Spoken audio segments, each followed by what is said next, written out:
साथियों, हमारे पूज्य बाबा साहब हमारे विश्व के शांति के दूत को शांति का उन सभी लोगों को नमन करते हुए आप लोगों को आश्वस्त करना चाहता हूँ कि समाज में कहीं भी किसी समय कोई आवश्यकता पड़ेगी तो मुझे आप याद करिएगा। और जैसा कि आप लोग जानते हैं कि ईश्वर को नहीं माना जाता है, इसलिए मैं भी उसी परिप्रेक्ष्य में जकड़ा हुआ हूँ और मैं आप लोगों को पूर्ण आश्वासन देता हूँ कि मैं आप लोगों के सेवा में आप लोगों के अपने बच्चों को उर्दू की शिक्षा हमारे समाज में एक छोटा सा विद्यालय, उसमें कभी किसी को जरूरत होगी तो मुझे सहयोग मांगेगा, मैं सहयोग करने के लिए तैयार हूँगा। जय भीम, जय भारत, जय समाज। कार्यक्रम को आगे बढ़ाते हुए आप लोग भगवान बुद्ध के चरणों में श्रद्धासुमन अर्पित करते हुए बोधिसत्व बाबा साहब के परिवार दिवस पर उनको सत नमन करते हुए मंचासीन सभी पदाधिकारियों और उपस्थित धम्म बंधु धम्म उपासक, अभी हमारे पूर्व वक्ता श्रद्धेय एम.पी. गौतम साहब द्वारा एक विषय रखा गया, तो वो विषय कोई यूं ही नहीं है, वो सामने परिलक्षित हो रहा है। हम उस पर एक ही लाइन का प्रकाश डालेंगे और उसके बाद एक वक्ता द्वारा 6 दिसंबर 1956 की घटना को चित्रित किया गया है, तो उस पर हम 3 से 4 मिनट का समय लेंगे, समय का अभाव है। तो पहला जो हमारे एम.पी. गौतम साहब द्वारा ये प्रकाश डाला गया कि कहीं कहीं से हमारी कमियां हैं। हम शपथ तो लेते हैं, मासिक गोष्ठी तो करते हैं, मासिक गोष्ठी में तमाम चीजें बातें आती हैं, संगठन की बात आती है, लेकिन हम कहाँ तक उसमें सफल हैं ये आज मेरे सामने है। इतना बड़ा परिनिर्वाण दिवस बाबा साहब ने हजारों कुर्बानियां, हजारों उपकार हमारे ऊपर किए हैं, लेकिन हम उनके लिए 2 मिनट का समय एक 6 दिसंबर को नहीं दे सकते हैं, तो हम इसे अपनी समिति का असफल होना भी मानेंगे। हम समिति की मासिक गोष्ठी में तमाम तरह की घोषणाएं कर देते हैं कि इसको इस स्तर से मानना है, इसको इसकी व्यापकता इस तरह से देनी है। तो हमारे एम.पी. गौतम साहब की चिंता जो है, वो जो प्रश्न चिन्ह खड़ा कर रही है, वो लाजमी है, स्वाभाविक है। देखिए, हमारी महिलाओं की तुलना में भी हमारे पुरुष वर्ग नहीं है, महिलाओं की तुलना में भी हमारा पुरुष वर्ग उपस्थित नहीं है। जो लोग आए हैं वो धीरे धीरे अपने गंतव्य पर रवाना हो रहे हैं। जैसे लगता है कि जो है पहाड़ फाट पड़ा है, ये 6 दिसंबर के आ गया। उनकी कृतज्ञता को हम ज्ञापित भी नहीं कर सकते हैं, केवल समय देना है हमको, और उनकी कुर्बानियों की वजह से हम कितने अच्छे से जो है अपना जीवन यापन कर रहे हैं। तो ज्यादा नहीं बोलना है, हमसे कम समय में, लेकिन इस चिंता को हमें ले जाना है। और मैं अपनी समिति के सभी लोगों से याचना करूंगा, आग्रह करूंगा कि मासिक गोष्ठी में इसको पुरजोर जो है रखा जाए और इसको एक विषय वस्तु बनाया जाए, इसका एक सब्जेक्ट तैयार किया जाए कि उसकी व्यापकता में हम कहाँ तक सफल हो रहे हैं, उसका ऑडिट भी किया जाए कि आखिर ये विफलता क्यों, इतनी कम संख्या क्यों, ऐसे मौकों पर इतनी कम संख्या क्यों। अब हम आते हैं, आपको ले चलते हैं जिसका परिनिर्वाण दिवस हम आज मना रहे हैं, उस 6 दिसंबर की घटना के विषय में 2 से 3 मिनट, ज्यादा समय नहीं है, 3 से 4 मिनट में अपनी वेदना उस माध्यम से व्यक्त करूंगा और आपको अश्रुपूरित बाबा साहब के प्रति श्रद्धांजलि देने के लिए विवश करूंगा मैं अपने शब्दों से। और इस से कैसे घटना थी, उस रात्रि का क्या नजारा था जब बाबा साहब हमारे बीच से चले गए। तो उस पर 2 से 3 मिनट।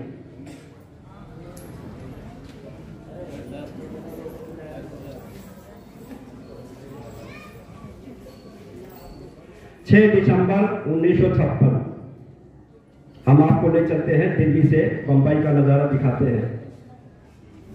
बाबा साहब का देहावसान 6 दिसंबर 1956 की रात्रि 12 बजे के करीब होता है और वो देहावसान दिल्ली में होता है।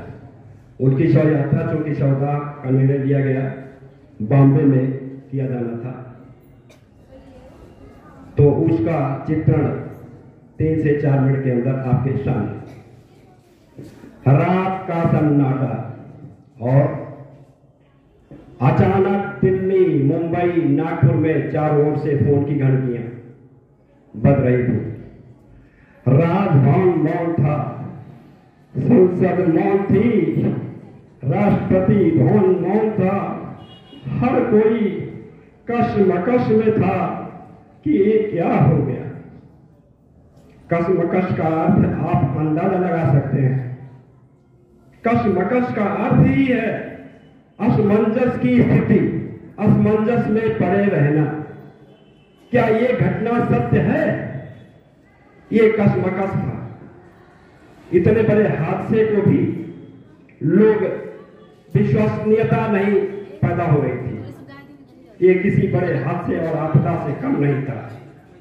कोई अचानक हमें छोड़कर चला गया, जिसके जाने से करोड़ों लोग दुख भरे आंसुओं से विलाप कर रहे थे। देखते ही देखते मुंबई की सारी सड़कें भीड़ से भर गईं। फायर रखने की भी जगह नहीं बची थी मुंबई की सड़कों पर। क्यों? पार्थिव शरीर मुंबई लाया जाना था और अंतिम संस्कार भी मुंबई में ही होना था।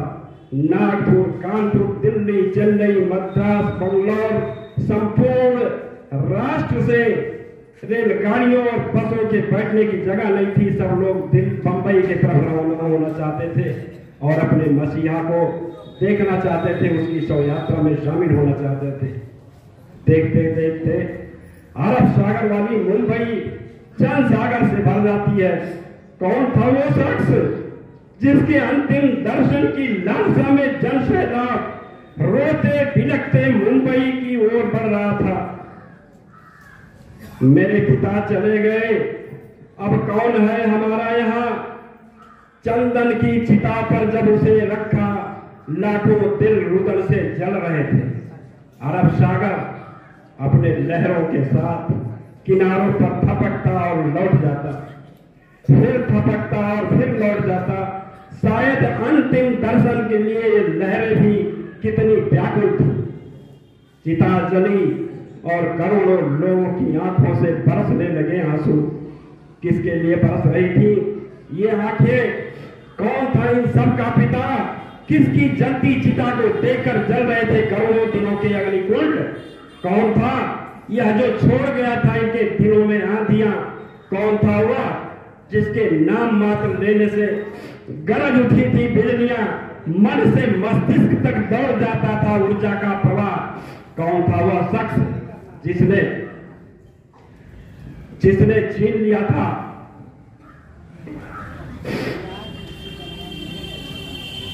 चंदन, जिसके लिए बरस रही थी आंखें?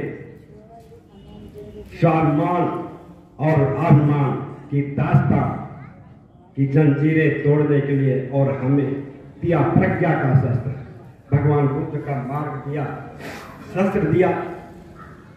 हर एक शख्स की आंखों में और दिल में भी जो नहीं पहुंच सका था, अरब सागर के किनारे एक टक देख रहा था वह उसकी प्रतिमा या गांव के झंडे को जिसमें नीला चक्र लहरा रहा था। वह बैठा था भूखा प्यासा, भूलकर अपने समूह के साथ उस जगह जिसे वह बुद्ध विहार कहता था। गांव शहर में सारे समूह भूखे प्यासे थे, उसकी चिता की आग ठंडी होने का इंतजार कर रहे थे। कौन सी आग थी जो वह लगा कर चला गया था? क्या विद्रोह की आग थी? नहीं, वह संघर्ष की आग थी। भूखे नंगे बदनों को ढकने की आग थी। असमानता की धज्जियां उड़ाकर समानता प्रस्थापित करने की आग थी। चावदार तालाब पर जलाई हुई आग अब बुझने का नाम नहीं ले रही थी। धूल धूल जलती मनुआ स्मृति धुएं के साथ खत्म हुई थी। क्या यह वही आग थी जो जलाकर चला गया? सारे ज्ञानपीठ, स्कूल, कॉलेज मरुभूमि जैसे लग रहे थे।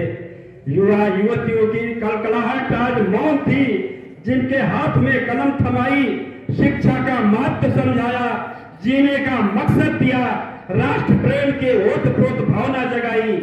यह जुगंधर वह प्रज्ञा सूर्य काल कपाल के गाल में समा गया।